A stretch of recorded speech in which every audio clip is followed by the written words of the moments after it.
मसीह यीशु में आप सबकी सलामती हो। मैं खुदा उनका खादम पादरी नईम रोबन आपके साथ आज फिर से JMC TV पर एक नए मजमून और एक नए उन्वान के साथ। और आज खुदावंद के ज़िंदगी बख्श पाक कलाम में से आज की मुकर्रर तिलावत नए अहदनामा में यूहन्ना रसूल की मार्फत लिखा गया इंजीली बयान और उसका 15वां बाब और उसकी 16वीं आयत। और कलाम मुकद्दस में लिखा है कि तुमने मुझे नहीं बल्कि मैंने तुम्हें चुन लिया और मुकर्रर किया ताकि तुम जाकर फल लाओ और तुम्हारा फल कायम रहे, ताकि मेरे नाम से जो कुछ बाप से मांगो वो तुमको दे। कलाम मुकद्दस का पढ़ा और सुना जाना हमारे लिए बायस बरकत ठहरेगा। आमीन। मसीह यीशु में मेरे अजीज़ों, जब हम आज के उन्वान की बात करते हैं तो आज का जो हमारा मौजू है, मजमून है, उन्वान है, वो है चुनाव, चुना जाना या बुलाया जाना। और जब हम यूहन्ना रसूल के इस पैसेज को, इस आयत पर गौर करते हैं तो यहाँ पर लिखा है कि तुमने मुझे नहीं बल्कि मैंने तुम्हें चुन लिया। और ये सबसे बड़ी बात है कि खुदावंद खुदा किसी को चुन लेता है। अक्सर औक़ात हमें सुनने में ये गवाहियाँ मिलती हैं कि जब लोग खुदा को अपना आप देते हैं या खुदावंद में आते हैं तो उनको वो वक्त, वो घड़ी, वो लम्हा और वो वजह सब कुछ याद होता है कि जब वो खुदावंद को कबूल करते हैं। और जब भी उनसे पूछा जाए और बड़ी दिलेरी से वो ये बयान करते हैं कि हमने फ़लाँ दिन, फ़लाँ वक्त और फ़लाँ वजह से खुदावंद को कबूल किया था और तब से आज तक हम खुदावंद के साथ चल रहे हैं।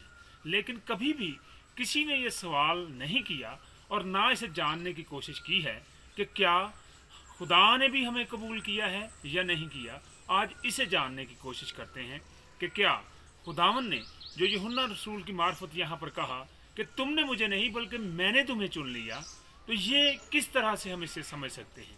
और जब हम कलाम अक़दस की रोशनी में देखते हैं तो हमें बहुत सी ऐसी मिसालें नज़र आती हैं कि जब खुदावंद खुदा बावजूद इसके कि इंसान मुनकर होता है, इनकार कर देता है, लेकिन फिर भी खुदा उसे अपने काम के लिए और अपने नाम के जलाल के लिए चुनता, मुकर्रर करता और खड़ा कर देता है। जिसमें हमें सबसे पहली मिसाल मूसा की मिलती है कि जब हम मूसा की ज़िंदगी पर गौर करते हैं तो अगर आप ख़ुरूज की किताब के पहले अबवाब को पढ़ें तो वहाँ पर पता चलता है कि मूसा 3 नहीं बल्कि 4 नहीं बल्कि 5 मरतबा खुदावंद का इनकार करता है और वो सरीयन कहता है कि मैं तेरे काम के लिए नहीं जाऊँगा, तू मेरे जगह किसी और को जिसे तू चाहता है उसे भेज दे। ये उसका 5वां इनकार है।